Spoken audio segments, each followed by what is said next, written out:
Hello विद्यार्थी मित्रों।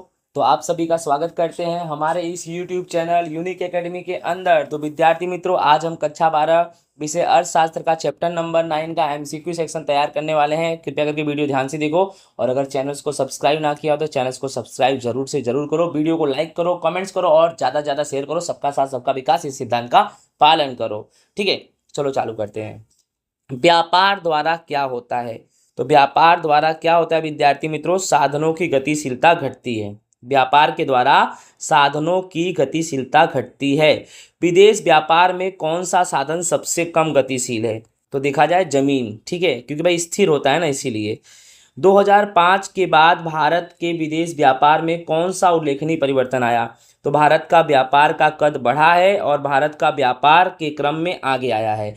यानी 2005 के बाद भारत के व्यापार का कद बढ़ भी गया है और भारत व्यापार के क्रम में आगे आया है। भारत के व्यापार के परंपरागत साझेदार देशों में किन देशों का समावेश किया जाता है? तो इंग्लैंड और रसिया का। ठीक है, पहले से ही। व्यापार तुला अर्थात क्या? व्यापार तुला मतलब वस्तु व्यापार की तुला, दृश्य जो दिखाई देती है। तो पूछे व्यापार तुला अर्थात क्या? तो व्यापार तुला का मतलब होता है वस्तु व्यापार की तुला। ओके।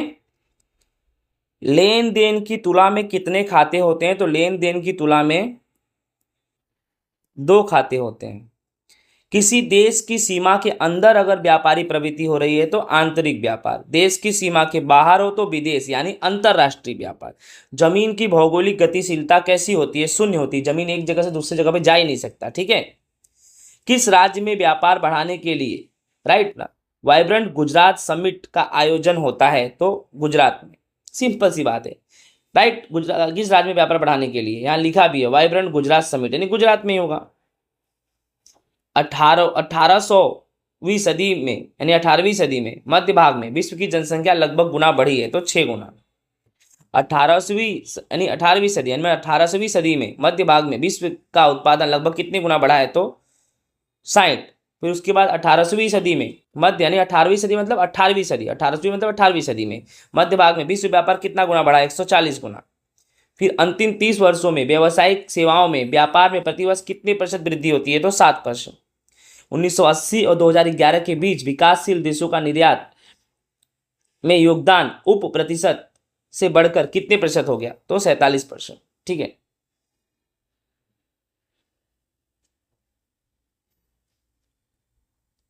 उन्नीस सौ अस्सी और 2011 के बीच विकासशील देश का आयात 29% से बढ़कर कितने परसेंट हो गया? तो 42%। यानी सेम क्वेश्चन है। 1980 से 2011, यहाँ भी 1980 से 2011 विकासशील देश निर्यात और यहाँ पर आयात है। ठीक है, आयात 29% से बढ़कर कितने परसेंट हो गया? 42%। ठीक है। 2015-16 के समय दरमियान विश्व व्यापार की वार्षिक औसत वृद्धि दर कितने परसेंट थी? 2.8। 2014-15 में विश्व में कुल व्यापार में भारत के व्यापार का हिस्सा कितना परसेंट रहा? 2.07। 2013-14 में विश्व की कुल निर्यात में भारत का निर्यात का हिस्सा कितना? 1.7। 2005 में विश्व के निर्यात करने वाले देशों में भारत का क्रम कौन सा था? 29वां।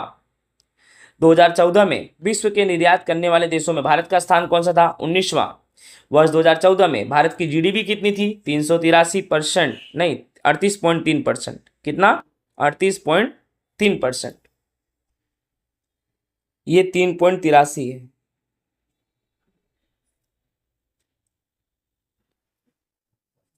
3.83%। ठीक है। एक क्वेश्चन है, इसको भी थोड़ा सुधार दिया हूं मैं। क्या है क्वेश्चन?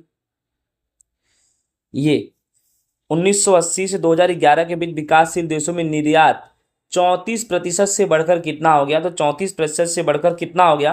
48%। ठीक है। बाकी आयात 29% से बढ़कर कितना हो गया? 42%। ठीक है, आगे देखते हैं।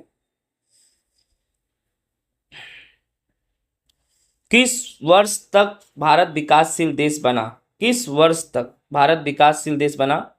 तो 1980। 2014-15 में कुल आयात में खाद्य वस्तुओं का कितने परसेंट हिस्सा? 3.9। 2014-15 में कुल आयात में पूंजीजन्य वस्तुओं का आयात कितने प्रतिशत? 9.8%। लेन देन की तुलना के मुख्य कितने प्रकार हैं? दो। रुपए का अवमूल्यन अर्थात बाजार में $1 के सामने अधिक रुपए भुगतान करना पड़े, ऐसी बाजार की स्थिति। रुपए का अवमूल्यन अर्थात क्या? तो रुपए का अवमूल्यन अर्थात बाजार में $1 के सामने अधिक रुपए भुगतान करना पड़े, ऐसी बाजार की स्थिति। विश्व व्यापार को एक बनाने के लिए किसकी स्थापना की गई? WTO, world trade organisation. 1950 से 1973 के समय दरमियान विश्व व्यापार की वार्षिक औसत वृद्धि दर कितनी थी? तो 7.88। 2000-2011 के समय दरमियान विश्व व्यापार की वार्षिक औसत वृद्धि दर कितनी थी? 5%। ठीक है विद्यार्थी मित्रों, इस तरह से हमारा चैप्टर नंबर 9 भी पूरा होता है। जय हिंद, राधे राधे।